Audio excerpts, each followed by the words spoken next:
the News Channel 5 network, this is MorningLine with Nick Barris.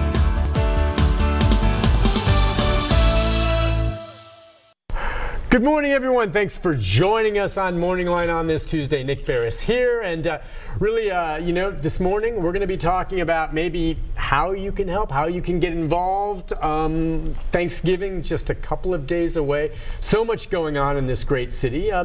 People still in need, and organizations out there that do a fantastic job helping those who need some help and need a leg up. And we're going to get into the details of this. We're going to get up some information for you and invite you also to join in the conversation if you'd like. Obviously, the Nashville Rescue Mission is one of many, and it's one that is close to my heart. I go back years following and being involved with the mission, and it started with Larry Britton, who used to co-host this show with me. And Larry Britton, an investigative reporter, he was the Phil Williams before Phil Williams, and he would look into charitable organizations in town, and he would always tell me, Nick, there's a lot of them out there that don't do it the way they should, and there's problems. And he would do stories sometimes exposing that. And I remember looking at him and sometimes saying, well, Larry, if you really want to know about one that you can trust for sure. And he goes, Nick, there are several, but one, Nashville Rescue Mission. He always believed in it. He always said they did it right. The leadership there always did a great job. And I believe it continues to this day. And that's one reason I volunteer, and I'll be out there tomorrow.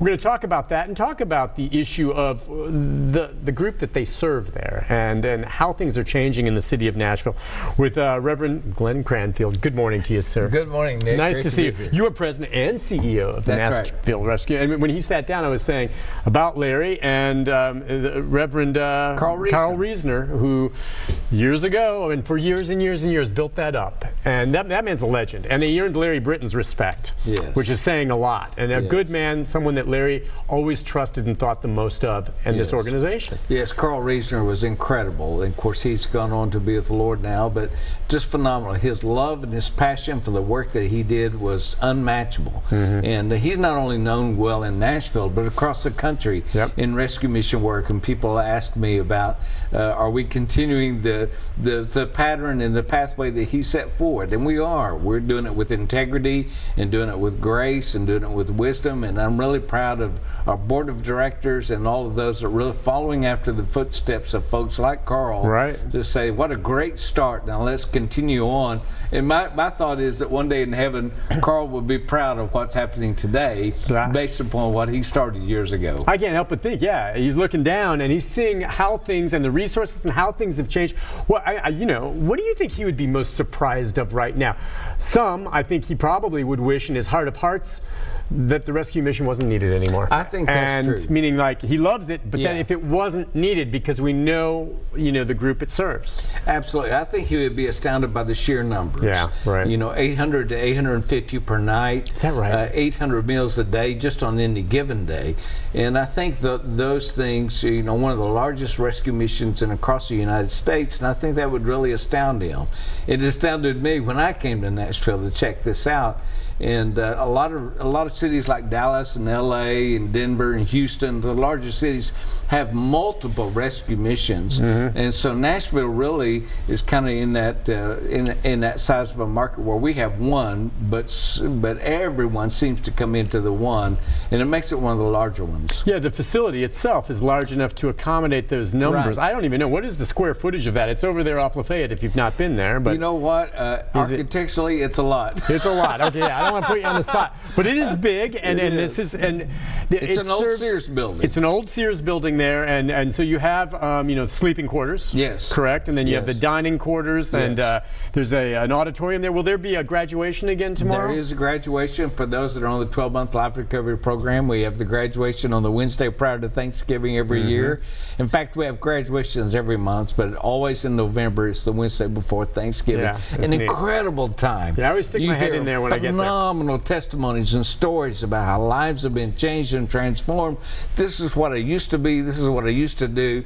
Now I've gone through this. This is who I am now, and my life really is ahead of me. It's so exciting. Oh yeah, and they can maybe get started, go off on their own, to some degree. I'm just wondering, as you see these folks coming in right now, have you noticed a change in demographic at all? It seems like over the last several years, the age of the folks coming is getting younger and younger. Yes, absolutely. True still, or is it kind it's true. of tapered off? And you told me more mothers and children. More women, more moms and children, more, and it is younger. It is younger. It used to, you know, the kind of the stereotype you think of the homeless man in his mid-50s or so forth, and maybe a veteran. God bless our veterans, but it's younger and younger in the 30s and now down into the 20s, and we're having a lot of phone calls about folks that are underage and not really adults, and where do they go? And so we're trying to help place them as well. So there's a separate campus for the women and children, is there not? That's right. That is correct. We keep the men downtown. The women and children are on Rosa Parks in their own campus of care there, and so they do a great job. Yeah, you know, you get the word out, and you've come up with, over the last couple of years, some of the best commercials. And I've seen it playing again with the same gentleman singing "I'll Be Home for Christmas." Yes, and how did that? I'm just curious. I know many of you, if you've watched, have seen it on TV, and it's he's pushing a shopping cart and singing it. Talk about that. You told me about it last year, and that's him singing. Yeah, that is him singing. He used to sing backup for a well-known country music artist here in Nashville, and then he had some sickness and some disease that really took over his body and his singing voice, and so it caused him to miss a lot of work, and eventually found himself out of a job, out of his apartment and home, and eventually found himself at Nashville Rescue Mission homeless. And he came to us and said, "Hey, I would like to give back. What can I do? Here's my talent, here's my skill, what can I do?" And we connected with our folks and said, let's do this. And so great idea. He does a phenomenal job, but it is really him. It's really him singing. He really is a homeless person here in Nashville, or has been, and doing really well now. It is heartfelt when you see that. I mean, and you know, we'll take some phone calls after we go to the break, but just wanted to talk about the types of folks that sometimes end up in the Union Mission, where, you know, some people may think, well, you know, that's awful, but not me. And I know some folks have struggled with substance abuse. Sure. Others have some mental illness. You may have suddenly a physical illness that knocks you out of the game.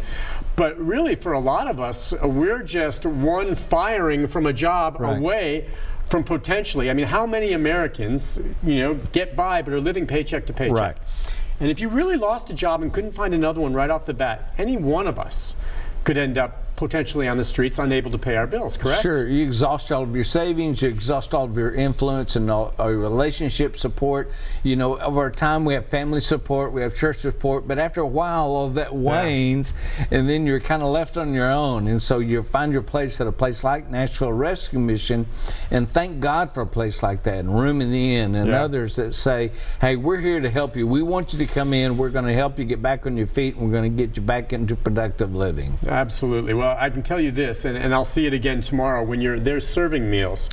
And you look at the folks coming through, and there is no stereotype that you can put to that anymore. It is every man and every woman and children sometimes, which is especially sad to me. But you see them come through, and it could be literally anyone. It could be you, or it could be me. And so, you know, Nick, our senior staff, we serve lunch periodically at the mission on both campuses, and I remember telling our senior staff that as they're coming through the line, I've been doing this for a long time, and there are people come to the line, and my initial thought is, what are you doing here? Because they look like you and I. Oh, sure. I've seen folks come through in suits. Right. Now, they may have dressed up for the occasion on Thanksgiving, but I've seen very nicely attired, very articulate people you can see, but you wonder just how hard they've been knocked down. And people have pride to some degree, you know? And you shouldn't. This help is there for you, and there's no shame in it whatsoever. Not at all. Not at all. Because the key is that's your first step to getting back in the game. Absolutely. And you're going to find hope there. You'll find people who encourage you, love you, and bring you back to health. You'll have a smile on your face. Listen, we'll take a break on that note. When we come back, we'll talk more about what you do there and the needs that are there. And we have some phone calls coming in as well. 737-7587. We'll be back with Reverend Cranfield right after this. Stay with us. Yeah, you do see.